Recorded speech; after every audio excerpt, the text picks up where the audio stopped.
একটি সেক্টরে আপনি দেখবেন যে এখানে ভারতকে তারা বসিয়ে রেখেছে।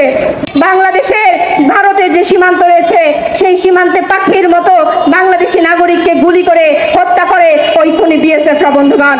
তাদের যে চিন্তা ধারণা সেটি যদি আপনারা দেখেন যে বাংলাদেশের নাগরিককে তারা কি পরিমাণে তারা তুচ্ছ তাচ্ছিল্য মনে করে, গরু চোর মনে করে, বাংলাদেশের নাগরিকদের জীবনটাকে তারা জীবনই মনে করে না। সীমান্তে বাংলাদেশের সীমান্তে ঢুকে ওই ভারতীয় খুনি বিএসএফ তারা এখানে শুট করে বন্ধুগণ, বাংলাদেশের নাগরিকের বুকে এখানে গুলি করে। সেইটি নিয়ে বাংলাদেশ সরকারের টু শব্দটিও নেই। এমন একটি পরিস্থিতির মধ্যে আমরা রয়েছি যেখানে আপনি দেখবেন বাংলাদেশ ভারতের সাথে যে বন্দি বিনিময় চুক্তি রয়েছে, কত শত শত বাংলাদেশি নাগরিক ওই ভারতের জেলখানাতে আটকে রয়েছেন। তাদেরকে ফেরত আনার জন্য বাংলাদেশের স্বরাষ্ট্র মন্ত্রণালয়, বাংলাদেশের পররাষ্ট্র মন্ত্রণালয়ের কোনো ধরনের তাদের কোনো এখানে হস্তক্ষেপ বন্ধুগণ নাই। এমন একটি পরিস্থিতির মধ্যে আমরা আজকে দাঁড়িয়েছি। বাংলাদেশের যশোর জেলা থেকে ওই মেঘালয়ের দিকে যে করিডোর দেওয়া হচ্ছে, বাংলাদেশের রেল লাইনের ভেতর দিয়ে ভারতের রেল চলাচলের যে যোগাযোগ ব্যবস্থা সেইটিকে অবিলম্বে বন্ধ করতে হবে। আমরা জাতীয় মুক্তি কাউন্সিল থেকে আজকে সমাবেশ থেকে বলতে চাই, যদি এই সিদ্ধান্ত বাতিল করা না হয়, যদি বাংলাদেশের রেলপথকে ওই ভারতের স্বার্থে ব্যবহার করা হয়, তাহলে বাংলাদেশের জনগণ এই সার্বভৌমত্বকে বিকিয়ে দেওয়ার যে বদলা সেই বদলা অচিরেই নিবে বন্ধুগণ। আমরা বলতে চাই যে বাংলাদেশের জনগণের উপরে ছড়ি ঘোরানো ওই ভারতের স্বার্থে বাংলাদেশের সরকার যেভাবে দেশকে বিক্রি করে দিচ্ছে, সেই দেশ বিক্রির চক্রান্ত আর বেশি দিন চলবে না বন্ধুগণ।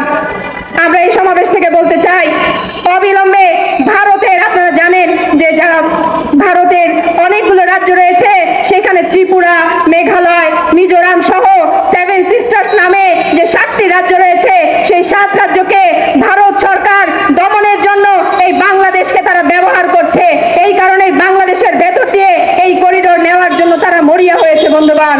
আমরা আন্দোলন করেছিলাম ওই রামপালে, যখন ভারতের বিদ্যুৎ কেন্দ্র এখানে তারা চালু করেছিল, তখন আমরা জনগণের মধ্যে গিয়েছি, আমরা দেখেছি কি পরিমাণ ব্যাপক সাড়া এখানে জনগণ দিয়েছেন।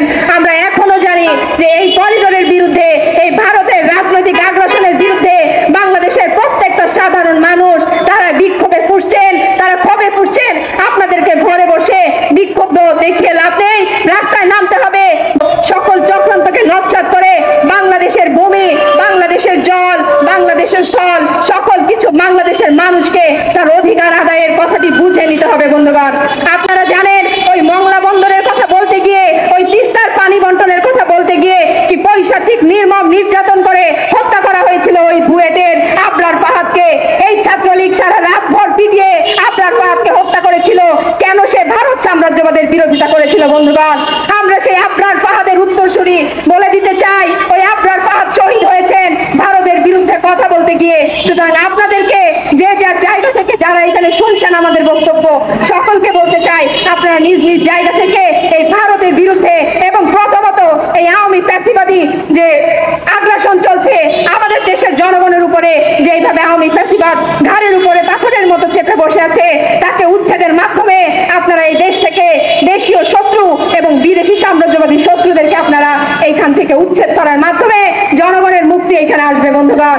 এইখানে তো স্বাধীনতাই নাই, মুক্তি তো আরো অনেক পরের কথা বন্ধুগণ। এইখানে চাল ডালের কোনো স্বাধীনতা আছে? নেই। শিক্ষা স্বাস্থ্যের কোনো স্বাধীনতা আছে? নেই।